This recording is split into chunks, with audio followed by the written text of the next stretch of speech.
तो मनुष्य जो है कर्मों से बचना चाहता है। तो हमारे भारत का तो मैं अनुभव है मेरा, भारत में तो थोड़ा सा भी धन संपत्ति आई तो चारों तरफ ये कोशिश की जाती है कुछ करना ना पड़े। तो ये हमारे दुख का कारण बनता है। क्यों?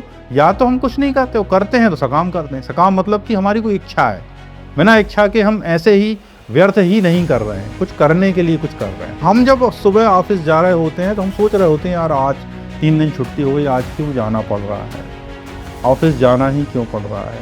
तो लोग इस भ्रम में आ जाते हैं कि हमको तो सब पता है। ये बहुत बड़ा भ्रम है। अज्ञान से भी बड़ा भ्रम ज्ञान का है। जिनको ज्ञान का भ्रम होता है उनकी बड़ी दुर्गति होती है। क्यों? क्योंकि उनको तो लगता है हम तो सब जानते हैं, हम तो ज्ञानी हैं। तो वो ज्ञान के भ्रम में रहे। वो ज्ञान का भ्रम भारी खतरनाक, क्योंकि ज्ञानी आदमी जो है रोज गिरता है।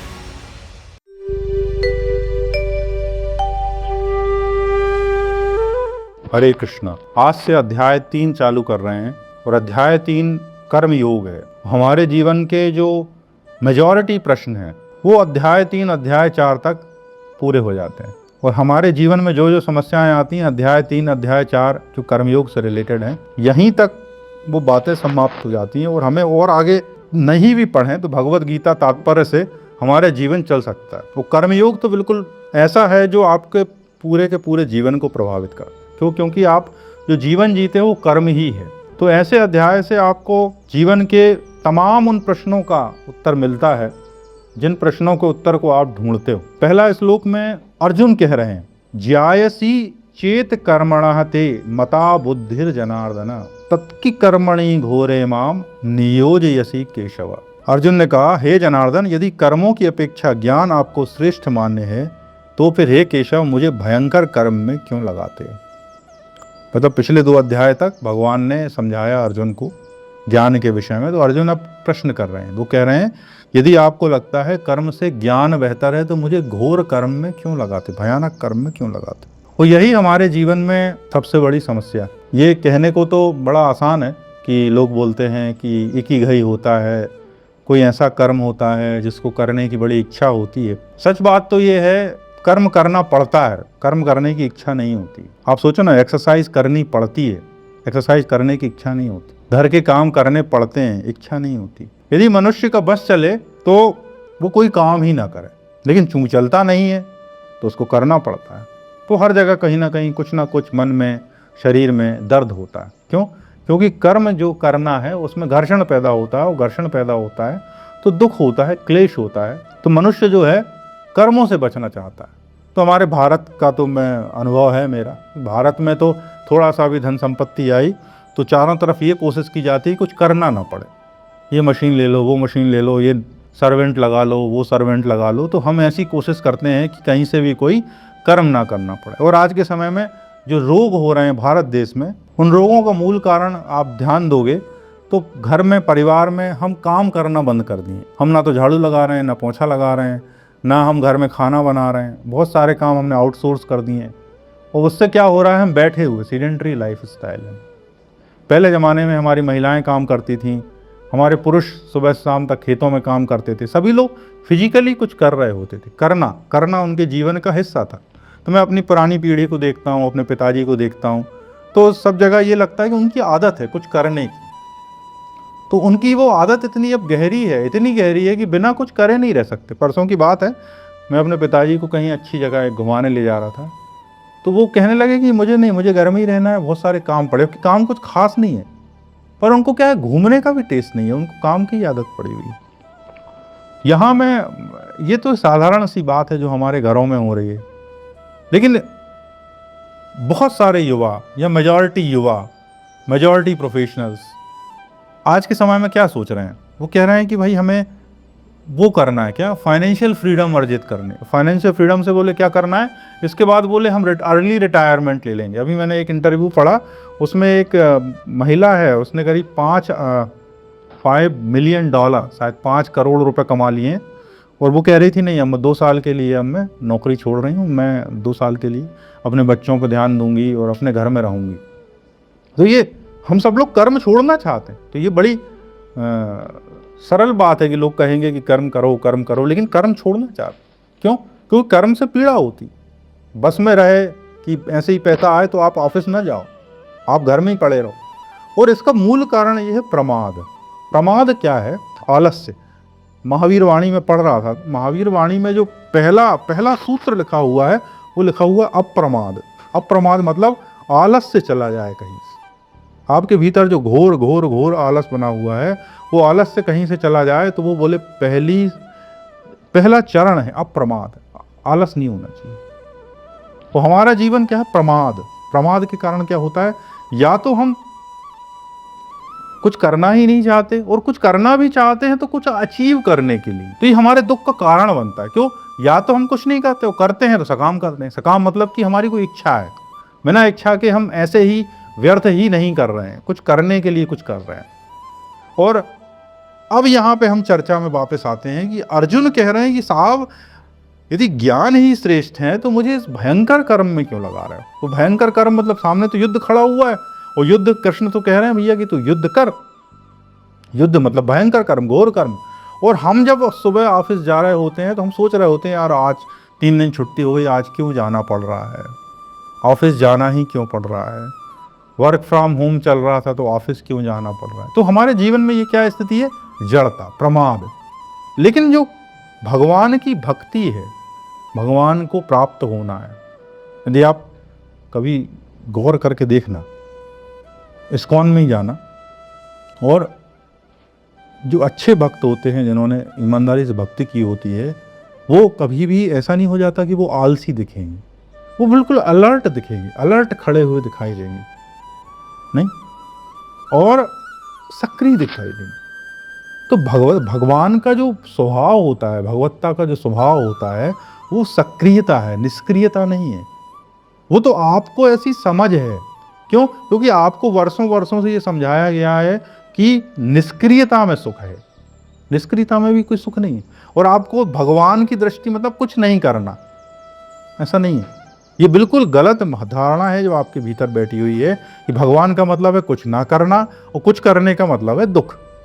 अब क्या करें, समस्या यहाँ है। क्योंकि भगवान तो कह रहे हैं कि भैया तू एक काम कर, तू अपने घोर कर्म कर, और अर्जुन कह रहा है कि साहब मुझे घोर कर्म में मत लगाओ।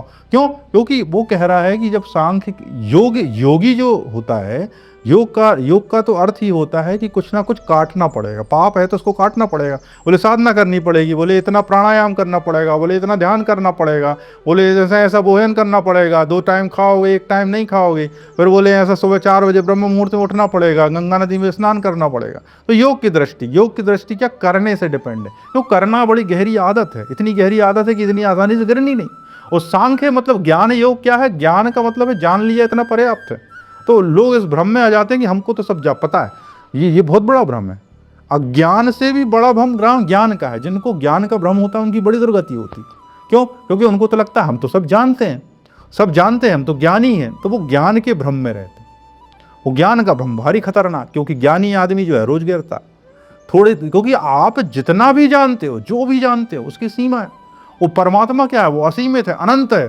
तो आपकी जानने की बड़ी साधारण सीमा है। तो हम देखते ना कि बड़े होशियार बन रहे थे, बड़े तिलक लगाए खड़े थे, वो कह रहे थे हम तो ज्ञानी हैं। और जरा सा उनके जीवन में कुछ हुआ और उनकी, आपको देखोगे उनकी हालत खराब, उनके घर में कोई नुकसान हो गया, उनके जीवन में किसी ने कुछ बोल दिया, कोई अहंकार पे चोट हो गई, तो क्या है? बोल कूदे कूदे फिर रहे हैं। बोले इसकी हिम्मत कैसे हुई ऐसा बोलने की? क्या है? पहले तो बड़े ज्ञानी समझ रहे थे इसको। तो मतलब ज्ञान जो होता है वो बड़ी लेयर्ड होता है। इतना ईजी नहीं है ज्ञान होना। ज्ञान होना इतना इजी होता तो हर किसी को ना हो जाता, फिर धर्म ग्रंथ की वैल्यू कहाँ रहती? बड़ा रेयरली होता है, लेकिन संभव है। मैं ये कह रहा हूँ कि ज्ञान से भी भगवत्ता को पाया जा सकता है, योग से भी पाया जा सकता है। लेकिन भगवान कह रहे हैं कि तू भयंकर कर्म में लग। और अर्जुन बेचारा छटपटा रहा है, जैसे कि आप छटपटा रहे हो कि यार आज ऑफिस जाना पड़ रहा है, आज काम करने जाना पड़ रहा है। मजदूरों को, बेचारों को ये लगता है कि यार आज फिर खेत पे जाना पड़ रहा है या कोई काम करने लग रहा है। और उनकी सबसे ज़्यादा पीड़ा है। क्यों? क्योंकि सबसे ज़्यादा परिश्रम उन्हीं को करना पड़ता है। चाहे खेत का काम हो, चाहे सीवेज का काम हो, चाहे कंस्ट्रक्शन का काम हो, सारा शारीरिक परिश्रम मजदूर करता है। तो मजदूरों की बड़ी कॉमन आदत होती है, 10-15 दिन काम करो, इतने पैसे कमा लो कि वो अगले 8-10 दिन चल जाए, तो वो 8-10 दिन फिर काम पे नहीं जाते। पूरे 30 दिन काम नहीं करेंगे, वो 15-20 दिन काम किया, उसके बाद उनको लगता है कि अब ठीक ठाक हो गया खाने पीने की व्यवस्था, तो वो आगे की नहीं सोचते, फिर वो 8-10 दिन मौज मस्ती में बिताते हैं। ये आप कहीं भी चले जाना, मजदूरों का या जो बहुत परिश्रम करते हैं उनका नॉर्मल स्वभाव बन जाता है। क्यों होता है? क्योंकि उनको उस कर्म से पीड़ा हो रही होती है। सुबह से शाम तक फावड़ा चलाने में उनको कोई आनंद नहीं मिल रहा होता। सुबह से शाम तक खेत की जुताई करने में, धूप सहने में आनंद नहीं मिल रहा होता। और जो आदमी खुद का खेत खुद जोत रहा होता है, वो आदमी कर्म के वो उस खेत से ऐसा, वो तो संडे को भी चला जाए, वो संडे को भी खेत में ही खड़ा रहता है। पुराने लोगों को देखना आप कि वो सुबह उनने मुंह हाथ धोया, नाश्ता किया और खेत चले जाते हैं। क्यों? क्योंकि वो खुद के खेत में जा रहे हैं। और वो आदमी बेचारा जो मजदूर है, वो तो उसका बस न चले तो वो 7 दिन में 5 दिन ना जाए। क्यों? क्योंकि वो व्यक्ति एक बोझ से भरा हुआ है। और फिर बोले खुद की खेती कर रहे हैं, खुद की खेती कर रहे हैं, तो बोले मजा आ रहा है, अपन खुद मालिक हैं, जितना करेंगे उतना मिलेगा, तो उनको वहाँ मजा आने लगता है। देखो, कर्म दोनों एक ही कर रहे हैं। वो आदमी भी खेत में जा रहा है जिस आदमी का खुद का खेत है, और वो आदमी भी खेत जा रहा है जिसको उसकी मजदूरी मिल रही है। पर वो उस बोझ से भरा हुआ है, तनाव से भरा हुआ है, तो वो इस बात के सोच में लगा हुआ है कि अब उसको छुट्टी मिल जाए। और जो आदमी खुद का खेत है, तो वो आदमी खुशी खुशी जा रहा है। मतलब हमारे यहाँ डॉक्टरी प्रोफेशन में तो क्या होता है, लोग बाग एक जगह जॉब करते हैं, कहीं प्रैक्टिस करते हैं। तो जहाँ जॉब करते हैं इनको मेजॉरिटी लोगों को तो यही लगा रहता है कि कब मरीज ख़त्म हो और मैं यहाँ से भागूँ। और अपनी क्लिनिक में बैठ के उनको ऐसा लगता है कि मरीज ख़त्म ही ना हो, वो बैठे ही रहते हैं। उनको रात भर बैठा ले रहा हो, वो रात भर बैठे रहेंगे, ना उनके पैर में दर्द होगा, ना उनकी आंखों में दर्द होगा। और जहाँ नौकरी करते हैं वहाँ भी तनख्वाह मिलती है, लेकिन वहाँ यदि उन्हें 4 मरीज भी एक्स्ट्रा देख लिया तो 17 लोगों को बताएंगे कमर दर्द कर रही है, आजकल बहुत पेशेंट हो गए हैं, देखने पड़ रहे हैं, ज़्यादा डॉक्टर नहीं है। और खुद की क्लिनिक पर जब दुगने मरीज हो गए तो उस दिन और आनंद में रहते हैं। तो कर्म बड़ा बड़ा जटिल विषय है। कर्म जो है, कर्म की गति बड़ी जटिल विषय है, इतना ईजी नहीं है कि आप उसको ऐसे ही समझ लो। उसके अंदर आपके जो ताना बाना है मन में, वो इतना गहरा है, इतना गहरा है कि आप उसको एनालाइज करते रहोगे तो भी सोल्यूशन नहीं मिलेगा। और इसके साथ समस्या कुछ भी नहीं है। समस्या ये है कि आप फंस जाते हो कि मुझे ये काम नहीं करना है। फिर बहुत सारे लोग क्या है, आध्यात्म का सहारा लेते हैं। और आध्यात्म के सहारा लेने में क्या खतरा है कि वो फिर कर्म छोड़ने लगते हैं।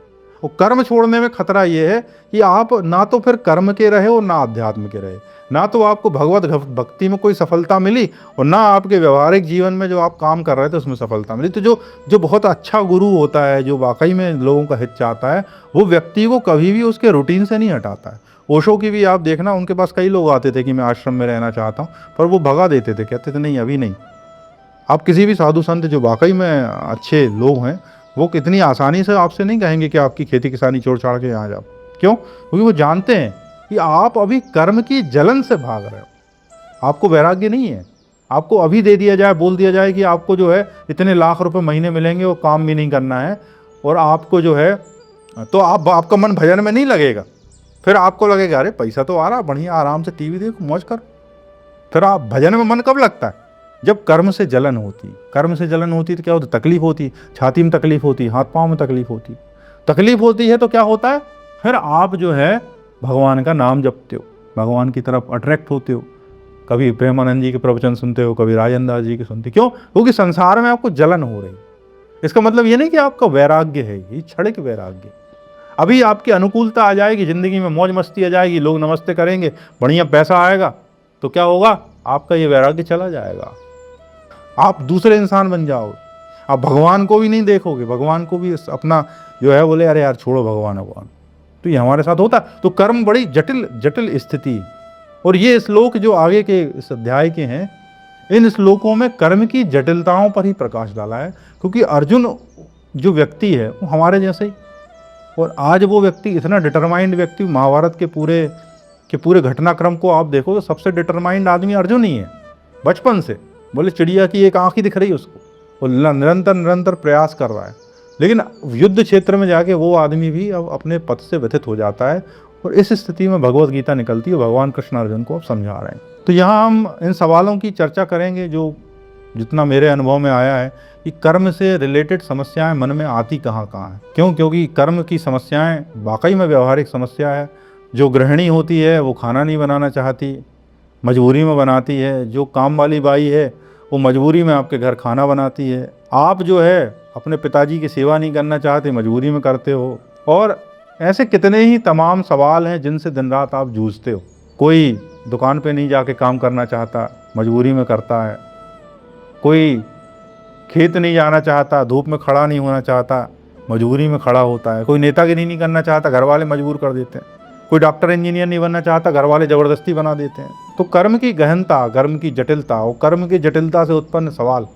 तो आपको भी मन में कोई डाउट हो, प्रश्न हो, तो आप ज़रूर उनसे पूछना कि आपके मन में क्या क्या चलता है। क्या आपका काम आपको प्रभावित करता है? क्या आप उस काम में डूबे रहना पसंद करते हो? उस काम में लाइट फील करते हो? ऐसे तमाम सवाल आपके जो दिमाग में आते हों, आप इस अध्याय के दौरान आप चर्चा में रखें और हम उन सवालों पे डिस्कशन करने की कोशिश करेंगे। सुनने के लिए बहुत बहुत धन्यवाद। हरे कृष्ण।